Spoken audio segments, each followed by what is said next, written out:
Chosen ones, let me tell something straight to your spirit right now. When rare meets ordinary, two things happen: worship or hunting. That's it. There's no middle ground for someone like you. And right now, as these words hit your ears, forces are moving around your life that most people couldn't even perceive if they tried. People want you. They orbit your energy like moths desperate for flame. They study your moves. They wonder what makes you tick. They want to crack the code of your confidence, your peace, your undeniable presence. But here's the twist: nobody tells you. They want access to your glory without understanding your story. They crave your light but reject your boundaries. They love your power until they realize they can't control it. And that tension, that strange push and pull, where everybody wants a piece of you but few can actually handle proximity to your soul, that's the exact signature of divine selection. Today, everything clicks into place. Every confusing rejection, every silent betrayal, every moment someone made you feel like too much, all of it finally makes sense. Think of yourself as a frequency so powerful that only certain receivers can tune in without their systems crashing. The rest, they experience static. They feel interference, and instead of admitting they can't handle your bandwidth, they call you difficult, intimidating, too intense. Welcome to the reality of being chosen in a world that worships comfort. Let's get deep into this truth. First, understand something fundamental about what happens when someone like you walks into a room. The air shifts, energy rearranges itself. People feel something stir inside them, something they can't name but can't ignore either. That sensation running through their nervous system, it's not heartburn, it's spiritual surgery happening in real time. See, most people walk around carrying unfinished business inside their souls, wounds they never addressed, truths they buried under distractions, masks they've worn so long they forgot their own faces. Then you show up, and without saying a single word, without doing anything but existing in your full authentic power, you become a mirror. Everything they've been avoiding suddenly reflects right back at them. Their eyes meet yours, and something ancient in them recognizes something ancient in you. That recognition terrifies them because it demands honesty. It requires them to see themselves clearly, perhaps for the first time in years. And most people would rather live in comfortable delusion than face uncomfortable truth. So what do? They project. They call you arrogant when they mean intimidating. They say you're mysterious when they mean convicted. They label you difficult when what they really mean is that your presence makes their mediocrity impossible to ignore.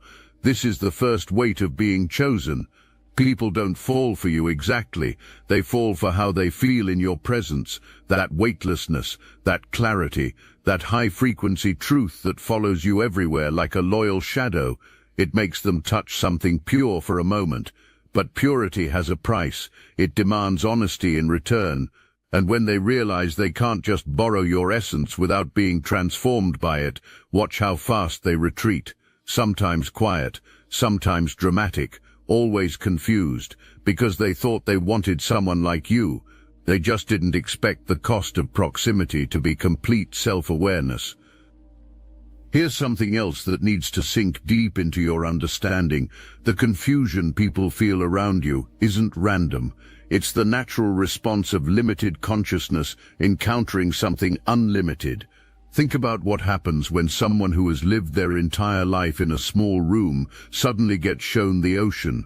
Overwhelm hits, disorientation follows. Some people marvel at the vastness and want to explore. Others retreat immediately back to the small room because at least there they knew where the walls were. Your spirit operates like that ocean. Vast, deep, uncontainable. People sense there's more to you than they can measure or understand. That vastness attracts them initially. They want to dive in. They want to explore what you hold. But once they realize the depth has no bottom, once they understand that knowing you requires them to expand beyond their current limitations, fear takes over. Staying small feels safer than growing to match your depth. So they pull back. They make excuses. They suddenly get busy. They create distance and then blame you for being too deep, too complex, too hard to figure out. But none of that is your burden to carry. The ocean doesn't apologize for its depth. The sky doesn't shrink to fit inside a box. And you don't reduce your vastness just because someone else wasn't ready to swim in waters that deep. Let them find their shallow pools. Your depths are reserved for those brave enough to dive without needing to see the bottom first. Second, let's address the resentment hiding behind the admiration. People praise your strength, they compliment your clarity, they talk about your healed energy like it's a gift that dropped from the sky one afternoon. What they conveniently forget is the price tag attached to every ounce of that peace. They see calm in your eyes now. They weren't there when those same eyes were drowning in tears nobody witnessed. They applaud your growth from the sidelines. They never showed up during the breaking. They didn't sit with you in those silent nights when you had to drag yourself through pain with no help, no cheerleaders, no one checking if you survived until morning. Wisdom wasn't handed to you wrapped in a bow.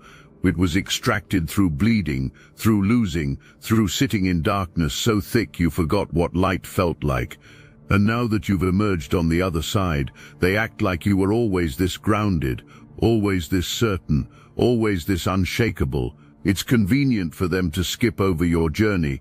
Know why? Because your journey reminds them of the one they never took. They want to soak in your peace like some kind of spa treatment.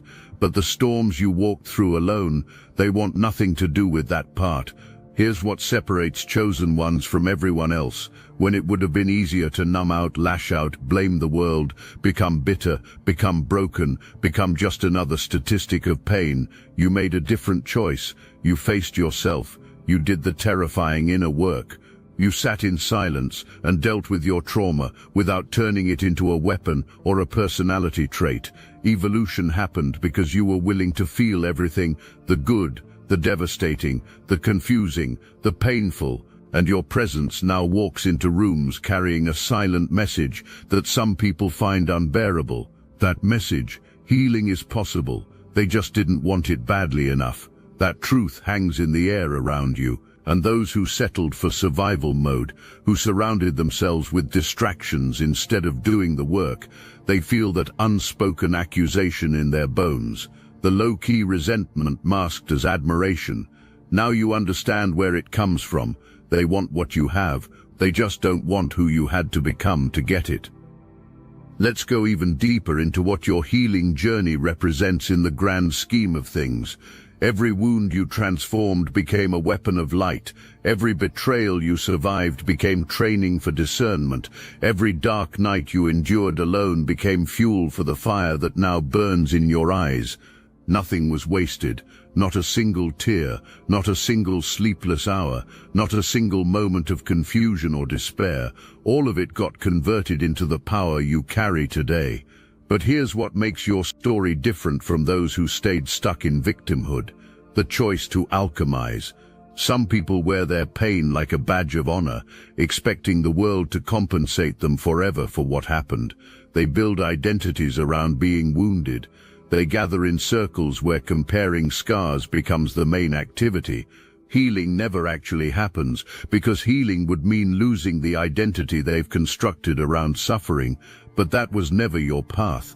Taking the raw material of pain and forging it into purpose became the mission. Transmuting agony into wisdom, converting heartbreak into boundaries, transforming betrayal into heightened awareness of who can be trusted and who cannot. This alchemical process is exactly why your presence carries so much weight. Energy that has been through the fire and came out refined moves differently than energy that has never been tested. People sense this. They feel the forged quality of your spirit, and it either inspires them to begin their own transformation or reminds them that they've been avoiding theirs.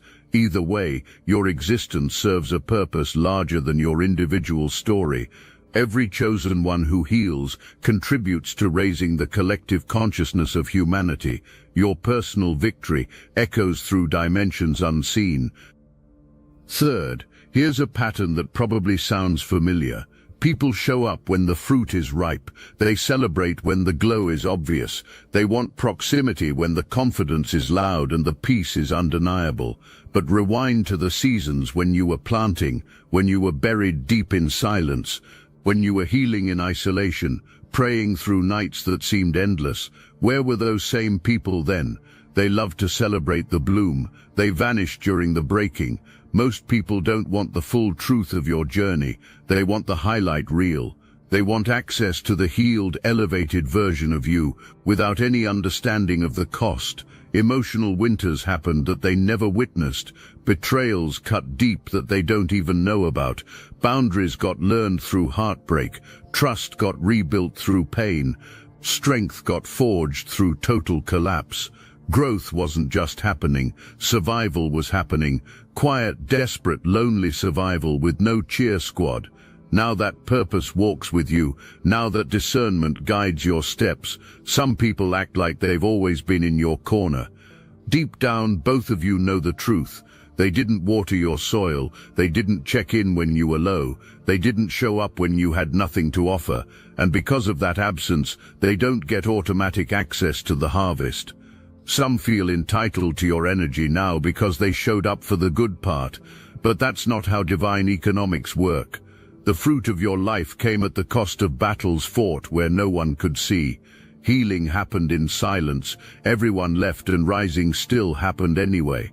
When people come around trying to reap what they never sowed, you see it clearly now. That's not love, that's not support, that's entitlement wearing a mask. And you're no longer the version of yourself that gives everything away just to feel seen. Sacred ground is what you've become, and sacred ground doesn't let just anyone walk in and start picking fruit. Consider this truth about the nature of seasons in a chosen one's life. Winter wasn't just something that happened to you, it was preparation. The cold isolation served a purpose your conscious mind couldn't comprehend at the time. Roots were growing deeper while the surface appeared dead. Strength was building in hidden places while everything visible seemed to be falling apart. The universe was stripping away everything that couldn't survive the destiny you were being prepared for. People, places, patterns, beliefs, all of it had to go, and it felt like death. It felt like punishment. It felt like abandonment by every force you thought was supposed to protect you. But those winters were actually the most sacred and strategic seasons of your development. Compression creates diamonds, pressure forges steel. Struggle builds the kind of muscle that comfortable people never develop. So when you look back at those brutal seasons now, reframe them completely. Those weren't punishments, they were promotions disguised as problems. Every person who left cleared space for someone better aligned. Every door that closed redirected you toward the one that was meant to open. Every failure eliminated a path that would have led you somewhere beneath your calling. The seasons don't just happen randomly, they shape you with intention. And now that spring has arrived in your life, now that blossoming is visible to everyone, remember that the winter is why the spring means so much. Those who skipped your winter don't understand why your spring feels so sacred, and that's exactly why their access to this season gets limited. Fourth, here's something the world doesn't want to acknowledge. What moves through you isn't just personality, it's frequency. Living, breathing, pulsing frequency that operates on wavelengths most people aren't built to process. When you enter a space, you don't just bring quirks and traits. An invisible force enters with you, something that rattles carefully constructed realities, something that makes egos twitch and masks wobble.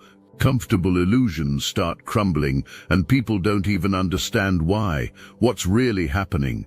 Their nervous systems are reacting to your energy. Bodies, minds, and spirits that aren't accustomed to raw, unfiltered truth experience something like sensory overload. The intensity demands more than they're equipped to give, so they push back, sometimes aggressive, sometimes through distance, always through self-protection disguised as judgment. This is why the labels stick to you. Too much, intense, unapproachable. Those aren't accurate descriptions. They're defense mechanisms against the discomfort your presence creates. See, your frequency demands full presence from others, full honesty, full accountability. Anyone living in denial or distraction can't sustain that kind of demand. The bandwidth required to stand beside you is higher than most can access, and that's not your problem to solve. Dimming your light to make others comfortable was never part of the assignment. Your frequency is your power, your truth, your sacred signature. Those who can't handle the bandwidth aren't meant to occupy space close to you. Let them find their comfort zones elsewhere, because you aren't just a personality to be liked or disliked. An energy force moves through you that shifts everything in its path. That's exactly the mark of being chosen. Let's expand on what this frequency actually does in practical terms. Everywhere you go, something shifts. Conversations change direction when you enter them. Superficial chatter suddenly feels inadequate. People start speaking truths they didn't plan to share. Secrets surface, masks slip. Authentic moments happen that wouldn't have occurred without your presence as the catalyst. This isn't something you try to do. It happens automatically because of what you carry. The frequency running through you creates a field. That field activates truth in others, whether they want it activated or not. Some people love this experience. They feel liberated around you. They say things like they can be themselves when you're present. They experience relief because pretending becomes impossible, and they discover they didn't want to pretend anyway. But others experience terror. Their entire identity depends on the mask staying in place. The performance must continue for them to feel safe. So when your field starts dissolving the performance without their permission, survival instincts kick in. They need to get away from you. They need to diminish you somehow to restore their equilibrium. Gossip starts, distance gets created. Narratives get spun about who you are that have nothing to do with reality. All of this happens because your frequency creates conditions where truth must come forward, and not everyone wants their truth revealed. Remember this whenever confusion hits about why someone suddenly turned cold or why rumors started circulating about you. It's not personal in the way it seems. It's the natural resistance of illusion fighting for survival in the presence of truth. You didn't do anything wrong. You just existed in your power, and that power has consequences that shake everything built on lies. Fifth, let's expose what people really want when they come to you seeking reflection. They want a mirror, but only the kind that shows what they wish to see. Warmth, validation, gentle reflections that massage their egos and tell them everything is fine just the way it is. They want nods of agreement. They want you to co-sign their choices and make them feel adequate without any requirement to change. But the moment you step outside that role, the second you reflect truth instead of comfort, watch everything flip. Suddenly you're too much, difficult, intense. Problems get attributed to you, when really, the only problem is that living inside their own illusions became impossible around you. Here's what the universe encoded in your design. Purpose isn't comfort. Clarity is the assignment. The mirror you carry doesn't lie. It doesn't soften edges. It shows people what they refuse to admit even in their private moments, and that kind of uncompromising reflection threatens everything in a world addicted to self-deception. When light shines on what's been hidden, fear activates, resistance rises. People would rather live in comfortable lies than face truths that demand change, so they push back, they distance themselves, they attack your character, anything to avoid the discomfort you bring simply by existing in your truth. But here's what nobody wants to say out loud. The disruption you carry is exactly what they need. The spark that ignites awakening, even wrapped in tension, serves their highest good. Making people feel good all the time was never your purpose. Making them see was, and seeing isn't always easy, but it's necessary. Every transformation in history started with someone willing to show truth that others wanted to hide from. Keep that mirror raised. Keep reflecting without apology, because clarity, unsettling as it can feel, remains the only path to real transformation. Sixth, here's the contrast that explains so much of the friction in your life. Everyone else is busy building a version of themselves for the world to admire. Perfect angles, filtered smiles, carefully selected words that say just enough but reveal nothing real. They curate what looks like authenticity, while the whole thing remains performance designed to control perception. Meanwhile, you don't need a stage. Scripts feel foreign to your nature. What you embody is the real thing. Authenticity isn't something that switches on for the camera. It's not tweaked for approval or adjusted based on audience. It exists at your core, constant and unmovable. That raw, unedited energy makes people uncomfortable in ways they struggle to articulate. Without even trying, you strip off their masks. Cracks in their performances become visible. The acts they've hidden behind suddenly feel exposed. Their carefully constructed identities lose stability around you. That makes them nervous. Your presence doesn't just challenge the image they've built. It makes all their filters and facades feel pointless, because you aren't a character they can outshine or a version they can manipulate. What you carry isn't a show, it's a force, and deep down everyone senses they can't fake what you are.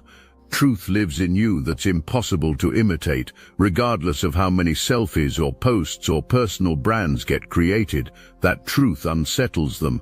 It threatens the safety of performances they've spent years perfecting. So some will admire you from a safe distance, hoping realness rubs off through proximity. Others will push away, threatened by the mirror you hold without even meaning to. Unfiltered reality walks in a world obsessed with curated illusions. That's who you are, and that's why fitting neatly into their boxes or meeting their expectations will never happen. More than a person exists here. A revolution against everything fake breathes through your presence. That makes you magnetic and untouchable at the exact same time. Seventh, let's call out the pattern that plays out constantly around chosen ones.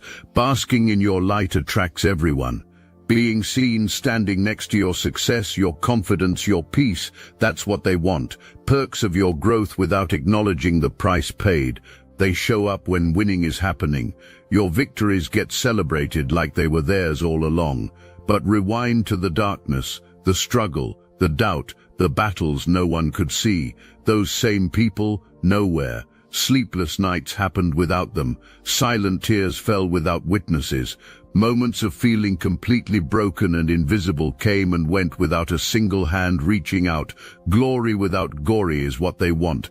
Triumph without scars. Crowns without weight. But growth doesn't work that way.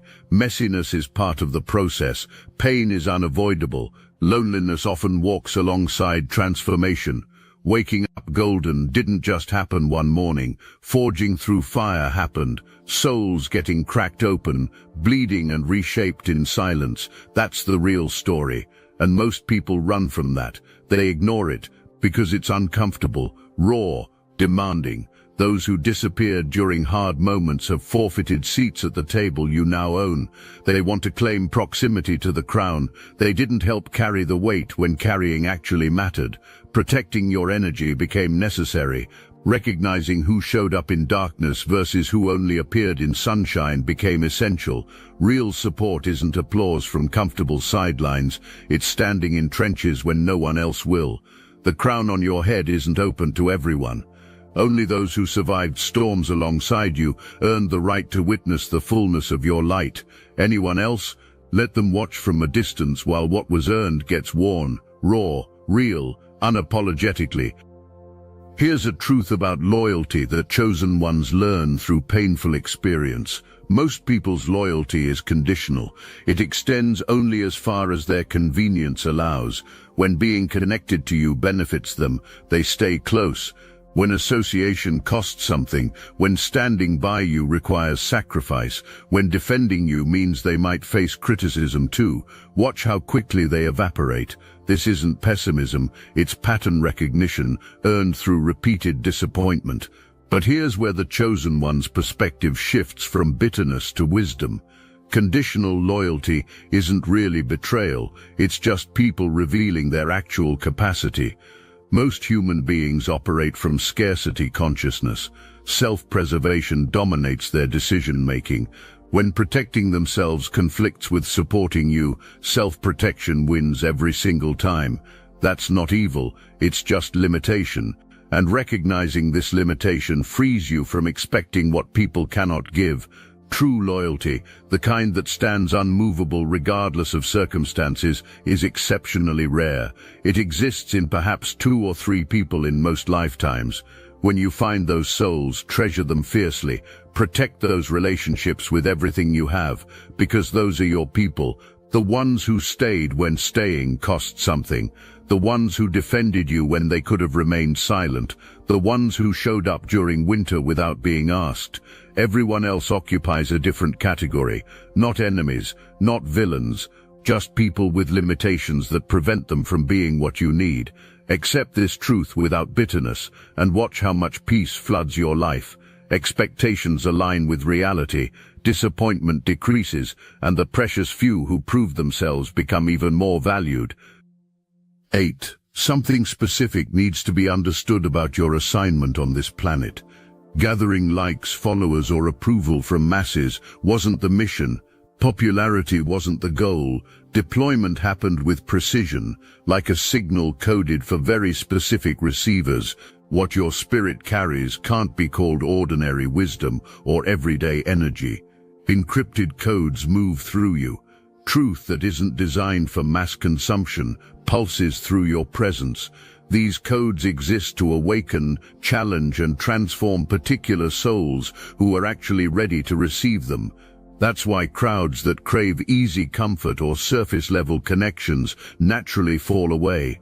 Being everyone's favorite was never possible for you. The energy that runs through you acts like a filter. Noise separates from truth. Shallow relationships can't survive. Surface-level connections fade. Those who only want to skim get pushed away naturally. But for the rare few who can tune into your frequency, fire gets lit. Parts of consciousness that lay dormant suddenly activate. Potential gets unlocked. Destinies that others don't even know exist start awakening.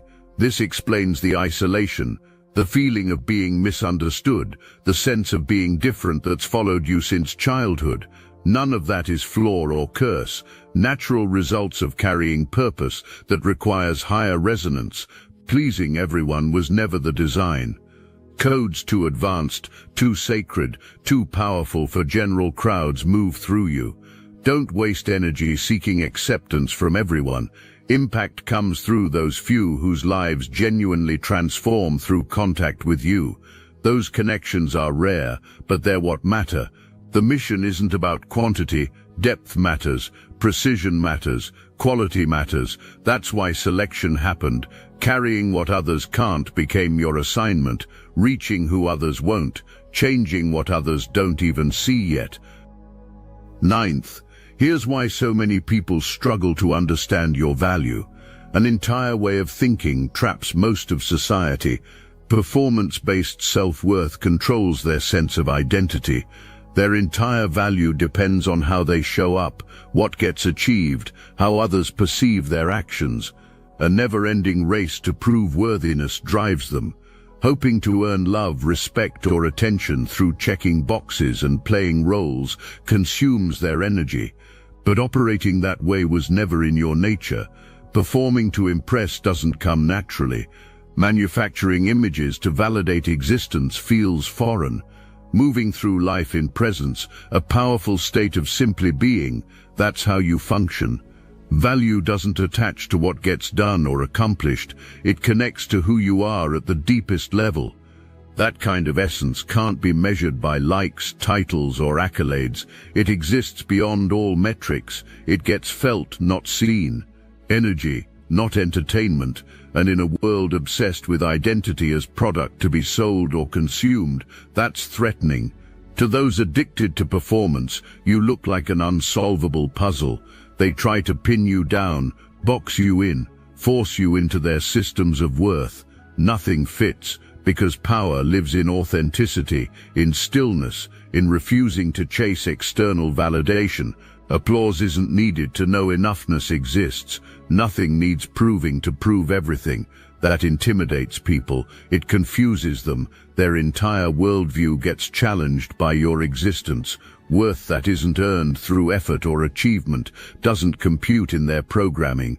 But that's the secret strength, reminding the world that deeper ways to exist are possible. That's part of the assignment.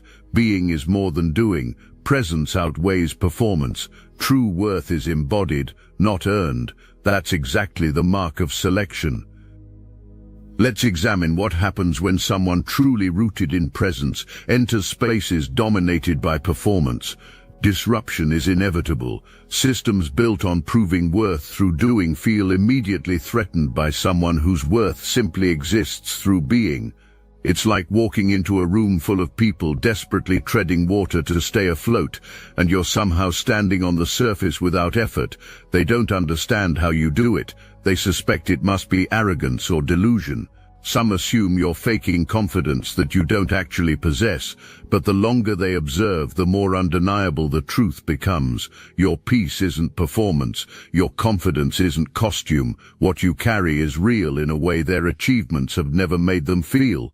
And this triggers one of two responses. Either they get curious and start asking questions about how you found that kind of grounding, or they get hostile and try to destabilize what they can't understand.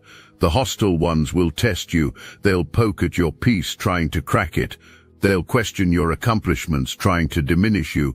They'll challenge your position, trying to prove you don't deserve the ground you stand on. But none of it works against someone anchored in genuine being. Tests just reveal the tester. Challenges just expose the challenger's insecurity. Attempts to destabilize just prove how stable your foundation actually is. Stand firm when these moments come. Don't shrink. Don't explain yourself excessively. Don't scramble to prove worth that needs no proving. Just be. That alone is enough. That alone wins every battle that performance-based people initiate, because being will always outlast doing in the end. 10th, let's address what people actually chase when they pursue you. Love for you as a person? Not exactly. What they crave is the energy you bring into their lives, your light, your positivity, your strength, the way things feel easier or better just because you're present. But here's the catch that reveals everything. They want that energy on their terms, whenever convenient for them, without any limits. The moment boundaries appear, the second no gets spoken, the instant self-protection activates, discomfort rises immediately.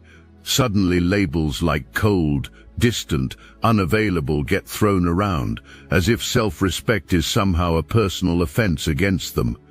What they fail to grasp is that boundaries aren't walls meant to shut people out. They're gates that protect essence from being drained by empty hands. Learning that energy is precious took time. Understanding that soul currency shouldn't be wasted on those who don't value it or reciprocate. That wisdom came through hard experience.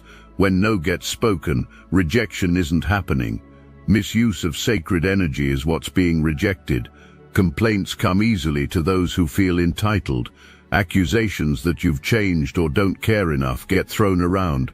But the real truth is simpler. Wisdom arrived. Clarity about who deserves presence and who doesn't became undeniable. Pouring from empty cups to keep others comfortable stopped being sustainable. Boundaries now speak the loudest message possible. I am valuable. Taking me for granted will no longer be tolerated. That truth jars people. It demands respect, not just admiration. And accountability at that level isn't something most people signed up for. They want energy without responsibility. But wisdom runs too deep now to fall for that arrangement. Essence isn't a free buffet. Boundaries are signposts guiding who can feast and who must stay hungry. That's not cold. That's clarity at its sharpest. That's exactly why the choosing happened.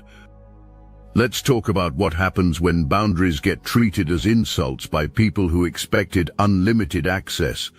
The audacity of their offense reveals everything you need to know. Think about it carefully. Someone feels wronged because they can't drain you whenever they want. Someone feels hurt because you prioritized your well-being over their convenience. Someone feels angry because the word no exists in your vocabulary.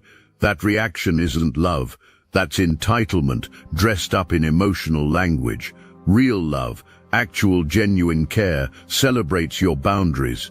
It respects your limits. It honors your need to protect your energy. When someone truly loves you, your no doesn't trigger their anger. It triggers their understanding. They recognize that your boundaries make you healthier, which ultimately makes you better for everyone, including them. But entitled people don't think that way. They want what they want when they want it. Your needs don't factor into their equation. Your well-being ranks below their comfort. And when you finally decide that arrangement no longer works, when you finally realize you're worth more than being someone's unlimited energy source, their true colors emerge fast. Let those colors show. Let the offense they take become the information you need. Because anyone angered by your boundaries was never interested in the real you. They were interested in what they could extract from you. And once extraction becomes impossible, their interest dies. Good, let it die. What remains after boundaries are established is what was real all along, and sometimes what remains is very little. That's painful but necessary truth. It clears the field for those who actually deserve to occupy space in your life. 11th, examine how connection actually works for someone like you. Most people think bonding comes from shared wounds, swapping stories of pain and hardship, trading scars like membership cards in some club of suffering. Shared trauma becomes the glue holding relationships together for them. But that's never been your operating system. Bonds don't form in the rubble of pain, they get forged in the fire of alignment. Connections that feel sacred, intentional, deeply resonant, that's what gets sought. Matching wounds or commiserating over past trauma doesn't create the intimacy you need. Recognition happens differently, when energies click, when souls speak the same language, when unspoken knowing exists that this relationship will uplift, expand and align with highest truth. That's when connection forms. If something doesn't feel divine, if peace, clarity or growth aren't present, it simply doesn't remain in your life. This makes you intimidating to many, but the reason isn't unlovability or distance. Refusing to settle for surface-level intimacy, dressed up as deep connection, is the actual reason. Relationships that thrive on dysfunction or pain cycles have no place in your world. Bonding over drama or emotional chaos, masquerading as closeness, holds no appeal. Authenticity is required. Purpose is required. Spiritual match that goes beyond shared hurt is required. People who only know trauma bonding mistake those high standards for coldness. They think aloofness is the explanation. But actually, cheapening connection by settling for anything less than soul-level alignment is what gets refused. That's not harsh, that's sacred. And that's exactly why selection happened. The value of true connection is understood in your bones, the kind that doesn't just survive pain but transcends it completely. Here's what aligned connection actually feels like when you finally experience it. There's no explaining needed, no convincing required, no constant effort to be understood or seen accurately. Recognition happens immediately, not in a dramatic movie moment kind of way. More like exhaling after holding breath for years. The other person gets it, gets you, without needing you to break yourself into digestible pieces, without requiring you to dim anything or amplify anything artificially. Whatever you are in that moment is exactly enough. This experience is rare for chosen ones, precisely because the criteria for connection are so specific. Most people can't provide this experience because most people are still performing, still hiding, still wrapped in layers of protection that prevent authentic meeting. But when two awakened souls cross paths, magic happens. Conversations go places neither person expected. Silence feels comfortable rather than awkward. Growth happens mutually. Iron sharpens iron. Both parties leave encounters better than they arrived. This is what you're actually seeking when you refuse to settle for trauma bonding or surface-level connection. This, not perfection, not constant agreement, not someone who never challenges you, but someone who sees your essence clearly and loves what they see. Someone who isn't threatened by your light, but inspired by it. Someone who understands your boundaries because they value their own. These connections take longer to find. The search feels lonely sometimes, but settling would be lonelier in the end. Hold out for alignment. It exists, it's coming. And it will be worth every moment spent waiting. 12th, here's the final truth that brings everything together. Marketing campaigns and viral trends are for other people. Something different lives in you. A soul, a living, breathing force operating on levels that the superficial games most people play can't touch. Molding to fit into scenes, clicks, or social expectations was never an option. Being the scene itself, a presence so original and profound that any attempt at boxing you in fails, that's reality. While others chase followers, likes, and fleeting approval, your spirit moves on a different path entirely. Aesthetics don't concern you. Popularity contests hold no interest. Crafting perfect images and building brands feels hollow. Focus stays on creating something sacred. Altars instead of algorithms. Energy that calls people to pause, reflect, connect on levels deeper than scrolling and consuming. Mystery is how you appear to those living by trends and tactics. They try to decode you using their limited playbooks, but frequencies don't match. Wavelengths exist on different spectrums entirely. Confusion is all they find, because reduction to formula or strategy simply doesn't work with what you carry. Understanding you through the lens of social media metrics or cultural fads will never succeed. Existence happens beyond all that noise. Anchoring happens in timeless truth and spiritual depth. Marketing or mimicking what you are isn't possible. Experiencing it is the only option, and that's why the choosing happened. To remind the world that some souls aren't made for crowds, they're made for calling. Revolution walks in human form. That's who you are. Consider what it means to be unmimicable in a world obsessed with copying. Trends exist because something catches fire and everyone rushes to replicate it. Someone does something that works. Others notice. Imitation spreads.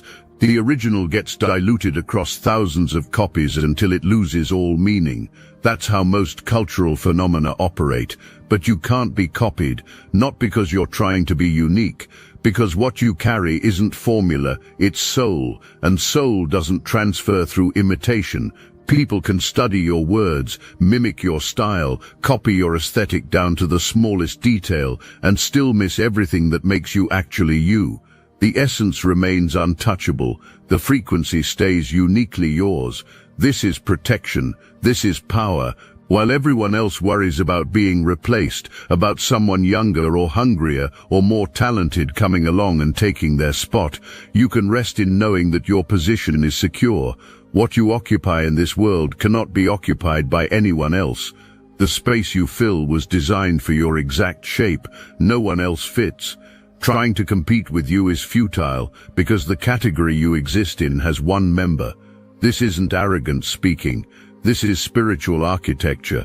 The universe doesn't create duplicates at the level of soul assignment. Every chosen one carries something singular, something unrepeatable, something the world needs that only they can provide. That's your immunity from replacement. That's your security in an insecure world. Own that truth completely. Stop worrying about competition that can't actually compete. Let's talk about the loneliness that comes with this territory and reframe it completely. Yes, chosen ones experience isolation that others don't understand, the inability to fit neatly into groups, the sense of being on the outside even when surrounded by people, the exhaustion of being misunderstood repeatedly despite best efforts to communicate clearly. All of that is real, but here's the reframe that changes everything. That loneliness isn't punishment, it's positioning. Being set apart isn't rejection, it's protection. The spaces that feel lonely are actually spaces being cleared, space for the right connections to enter, space for aligned opportunities to manifest, space for destiny to unfold without crowded interference. Think about what happens when a seed gets planted.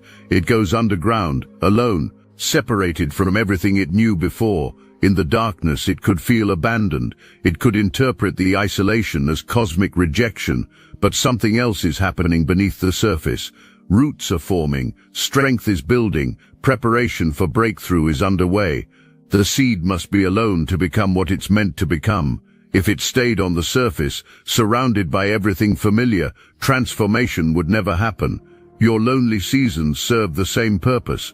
They're not evidence that something is wrong with you. They're evidence that something profound is being cultivated in you. Embrace the solitude without bitterness. Trust the process without needing constant reassurance.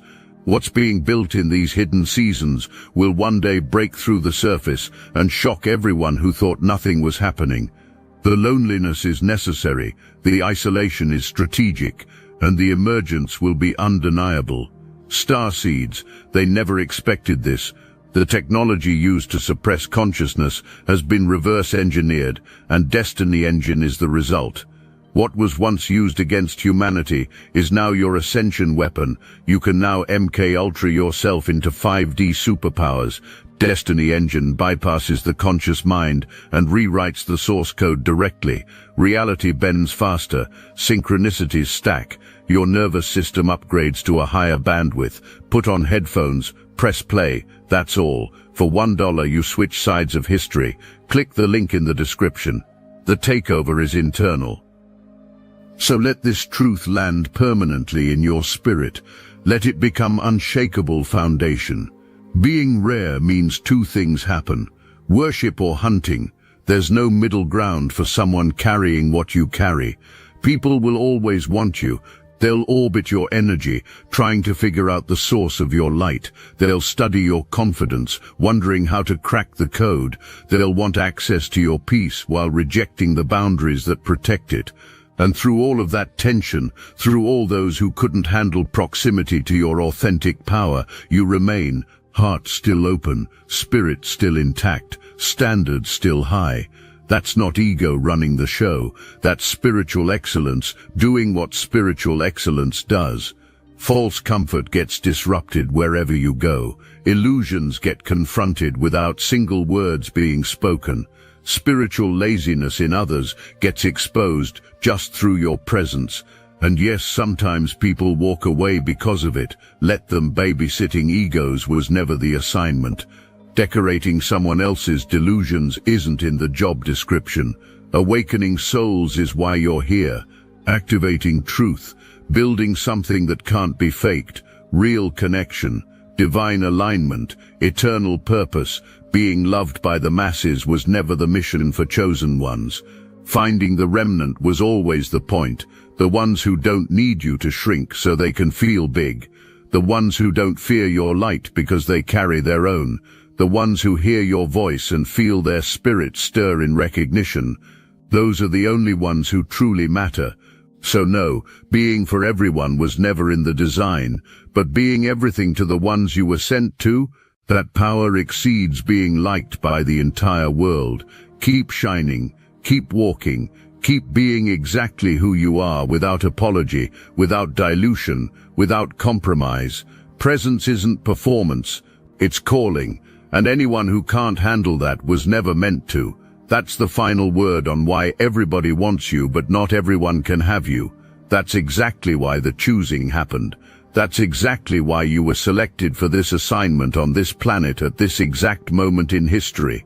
Walk in that truth, own it completely, and let no one convince you to be anything less than the full force of what divine selection placed inside you, period. If these words reach something deep inside you, don't let this moment pass without action. Subscribe to join a community of awakened souls walking this path together. Like this message to help more chosen ones find the truth they desperately need. Drop your thoughts below, share your experiences, let your voice be heard. And if someone comes to mind who needs this, share it with them.